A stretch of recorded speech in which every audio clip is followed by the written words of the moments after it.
खरं तर आज देशामध्ये राज्यामध्ये भारतीय जनता पार्टीची सरकार आहे.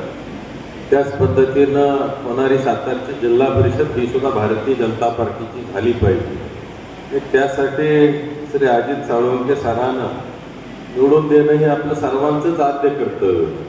त्याच पद्धतीनं पंचायत समितीमध्ये सुद्धा राजेंद्र ढाणे असतील, सुषमाताई जाधव असतील, त्यांना आपण पंचायत समिती सुद्धा भारतीय जनता पार्टीचे विचाराचे होण्यासाठी निवडून देणं हे सुद्धा आपलं सर्वांचं आद्य कर्तव्य. मगाशी जसं सांगितलं राजूभाई की उद्या वेगवेगळ्या अफवा आजचा उद्याचाच दिवस राहिलेला आहे. कोण सांगणार मनोजदादांनी निरोप दिलाय, कोण सांगणार उदयन महाराजांनी निरोप दिलाय, कोण सांगणार बाबांनी निरोप दिलाय.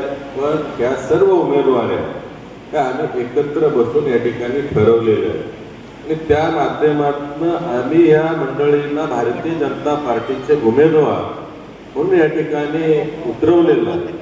त्यामुळे कुठलीही जरी अफवा आली तरी कसल्याही अफवावर अजिबात आपण विश्वास ठेवू नये. कारण आज जर आपण बघितलं तर ह्या नागठाणे जिल्हा परिषद गटाचा जर फक्त हिशेब केला तरी जवळपास 250 कोटी रुपये या ठिकाणी या मतदारसंघामध्ये जिल्हा परिषदच्या गटामध्ये विकासात्मक दृष्टिकोनातून आलेले आपल्याला पाहायला मिळतात. ही जर गती आपल्याला कायम ठेवायची असेल तर या ठिकाणी इथला जिल्हा परिषद सदस्य, पंचायत समिती सदस्य हा आपल्या विचाराचा असणं हे फार गरजेचं परिस्थितीच आहे. अलीकडच्या काळामध्ये माझ्या जरा लक्षात आलं की या गावाला बायपास एक पण नाही नागठाणेला. तर मी सकाळीच आज कदम साहेबांशी बाबा बोलून घेतलं आणि त्या ठिकाणी जो स्मशानभूमीकडे जाणारा रस्ता आहे तिथून एक गावामध्ये रस्ता नेण्याच्या दृष्टिकोनातून संबंधित अधिकाऱ्यांना त्या पद्धतीच्या सूचना दिल्या. आज मला एक सांगा की उद्या अजित सर माझ्याकडे बाबांच्याकडे बसून त्या गोष्टी करून घेऊ शकतात. उद्या ही मंडळी कोणाकडे जाणार आहेत मला सांगता का तुम्ही? आज इथं खासदार भारतीय जनता पार्टीचे आहेत, आमदार भारतीय जनता पार्टीचे आहेत, आपले मंत्री भारतीय जनता पार्टीचे आहेत.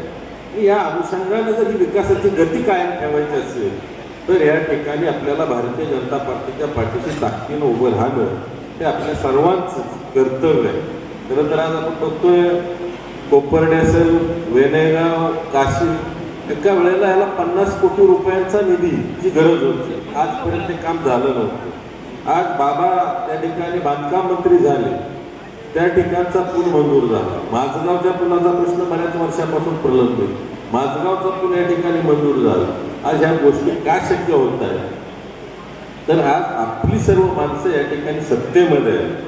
त्यामुळं विनाकारण तात्पुरत्या कुठल्या आमिषाला किंवा मग माझ्या गावातला आहे, माझ्या पार्टीचा आहे, माझ्या गटाचा आहे अशा पद्धतीची भूमिका न घेता त्या ठिकाणी भारतीय जनता पार्टीच्या पाठीशी आपण ताकदीनं त्या ठिकाणी उभं राहणं हे फार गरजेचं आहे. अगदी आमदार झाल्यापासून 1.25 वर्षाच्या कालावधीमध्ये निव्वळ नागठाणे गावामध्ये जवळपास 2.25 कोटी रुपयांचा निधी आलेला आहे. त्यातली काही कामं पूर्ण झाली, काय मंजूर आहेत, काय होणार आहे. अशा पद्धतीनं आम्ही निधी द्यायला कुठेही कमी पडत नाही.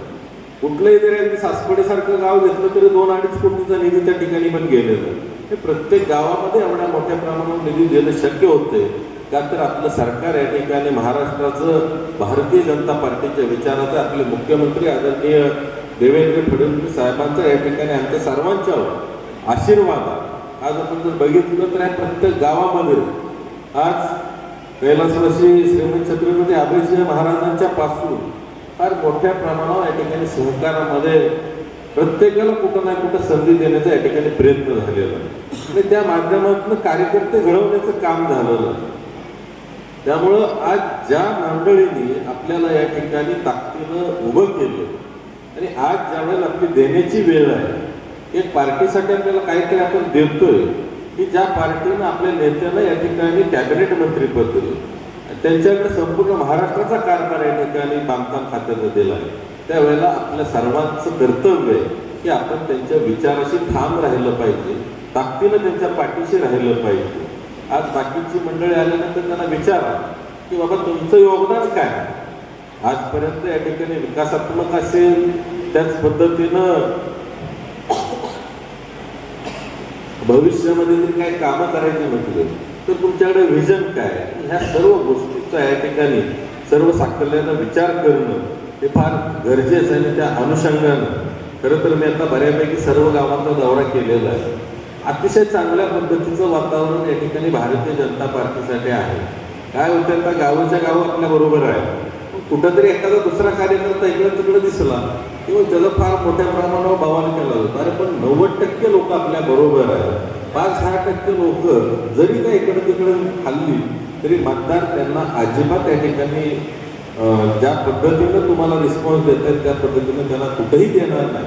आता हे काय, आता अलीकडे सवय लागल्या लोकांना, इलेक्शन चालू झालं की त्याला 5% पण मतं मिळणार नाही. त्याची ती परिस्थिती अशी झाली, त्याला वाटतं मी निवडून आलो. त्यांचा तो दोष नाही.